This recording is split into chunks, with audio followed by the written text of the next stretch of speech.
One of Trump's top soldiers just made an unprecedented move in their war against women and children everywhere. The Attorney General from Texas, who just arrested 2 midwives for performing what he says are illegal abortions. We'll break down how Trump is supporting these draconian Texas laws and look into how this 48-year-old woman ended up behind bars. And State Attorney General Ken Paxton, thank you very much. Thank you very much. What is that soggy Cheeto thanking Ken Paxton for? Restricting a woman's right to choose, who seems to have made it his personal mission to make sure women don't have access to health care and instead die waiting for emergency care. Well, Texas Attorney General Ken Paxton is suing the city of Austin because of its reproductive health fund that helps Austinites pay for out-of-state abortions. He says the Texas Constitution prohibits this type of program. KVU's Jessica Cha spoke with several Austin city leaders today to get their reaction.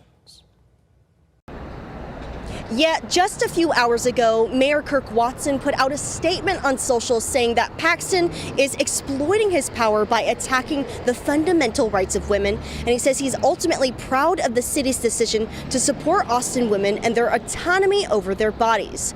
I spoke to a few other city council members, one that agrees with the mayor and one that is frustrated with this outcome. City Council member Paige Ellis was one of the co-sponsors on the budget item. It allocates $400,000 to help city residents who have to travel out of state for abortions in the city's next fiscal year. She says it's sad Paxton is pursuing this lawsuit because this should be a bipartisan issue. She says in Texas, abortion is banned unless a patient's life or major bodily function are in danger. And she told me people are dying of miscarriages and other complications due to a lack of abortion access. She says Paxton's lawsuit shows no intention of protecting Texas families. There are people in our neighboring states that are ready and willing to help us, and now they're trying to attack if you can pick someone up in your car and drive them to the doctor. That is just not the Texas I grew up in. It's not the Texas I know and love, and I'm going to keep fighting to make sure that people are safe. On the other hand, Councilmember Mackenzie Kelly, the sole person to vote against the item, says she's frustrated that taxpayer dollars will be wasted fighting these lawsuits. The Republicans' war against women and children was really kicked into overdrive after the overturning of Roe v. Wade. A lot of states fired off trigger laws, severely limiting women's access to abortion. These laws being so restrictive that women were quickly met with life and death situations, as their doctors juggled with new, confusing laws which seemed to be written more with ideology in mind than safety. This was an issue that Tim Walz knocked out of the park during the campaign. We could have had this, folks. A very, very messy and divided country.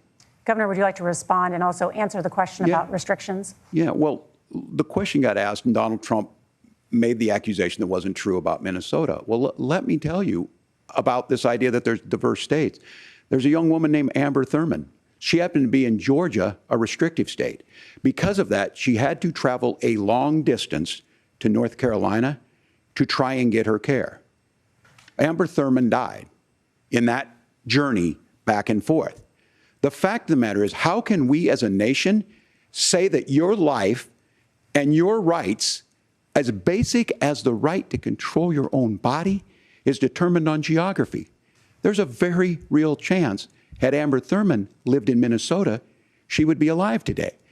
That's why the restoration of Roe versus Wade. When you listen to Vice President Harris talk about this subject and you hear me talk about it, you hear us talking exactly the same. Donald Trump is trying to figure out how to get the political right of this. I agree with a lot of what Senator Vance said about what's happening. His running mate, though, does not, and that's the problem. And unfortunately, Texas has many of its own same cases thanks to this walking sweat stain here, Ken Paxton. And now Ken Paxton has gone so far as to actually arrest 2 healthcare providers for providing what he says are illegal abortions. Now, they haven't provided any evidence or details into what procedures these people were providing, but to go so far as to arrest these people doesn't bode well for the future of reproductive health in the state of Texas. Has the latest on this developing story. She spoke to a friend of the suspect. Authorities say Maria Margarita Rojas performed illegal abortions in at least 4 different clinics she owned. Tonight I spoke to another midwife who knows her personally and tells me she believes Rojas is innocent. Houston area midwife 48-year-old Maria Margarita Rojas and her worker Jose Ray are facing charges in Waller County, accused of providing illegal abortions and practicing medicine without a license across at least 4 clinics spanning 2 counties.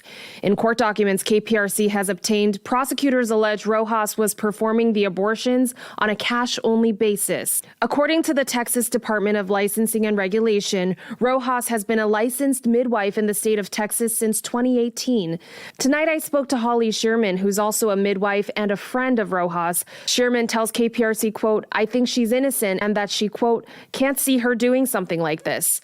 Texas DLR defines midwifery as the practice of providing the necessary supervision, care, and advice to a woman during normal pregnancy, labor, and postpartum period. Sherman says abortions are not part of the scope of practice for midwives. The Texas Attorney General's office says it has filed a temporary restraining order to shut down Rojas's network of clinics. We tried knocking on Rojas's door on Monday, but someone at her house told us she's not available. In the newsroom, Jaewon Jung, KPRC 2 News. Under Texas law, all elective abortions are illegal. That includes abortions for rape or incest. This law was made possible after Roe v. Wade was overturned in 2022. Only emergency abortions to save the life of a mother are allowed in Texas. Here's Ken Paxton's statement on the situation. Attorney General Ken Paxton announced his arrest of Houston area abortionist. That's an absolutely wild term to try to normalize. And crack down on clinics providing illegal abortions. In Texas, life is sacred. Yeah, that's why we have the death penalty. I will always do everything in my power to protect the unborn, defend our state pro-life laws, and work to ensure the unlicensed individuals endangering the lives of women by performing illegal abortions are fully prosecuted. I don't think a single woman died under this midwife's care, but 3 women have died already due to Ken Paxton's draconian anti-abortion bans. All of them were denied the emergency procedures that they needed because those procedures are associated with abortions, and doctors are too afraid of these new laws to just give them these emergency procedures. So they end up dying waiting for the doctor to get the okay from a judge. And why are doctors so afraid? Because of this situation right here. Ken Paxton says himself, Texas law holds abortion providers, not patients, criminally responsible for unlawful procedures. So the doctors and the hospitals have to be very, very careful that they're not doing unlawful procedures because they're the ones that face all of these crazy high punishments. This man is also spending his time defending a ban on drag shows due to Trump's anti-DEI executive order. So he is truly suckling at the teat of Dumpy Don. And I'm sure that little shout out he got at the beginning that Trump gave at the DOJ press conference is going to give old Ken Paxton here plenty of material to satisfy himself with for the time being. I sure hope he's proud of himself. I can only imagine that Texas women feel so safe that their doctors and healthcare providers are going to be even more terrified now to perform maybe life-saving operations. And if they get away with that here in Texas, something gives me the idea that Trump is going to try to nationalize these policies. If Pam Bondi doesn't work out, I know who's next in line. I'm Tony Hinderman with Really American, and I'll catch you next time.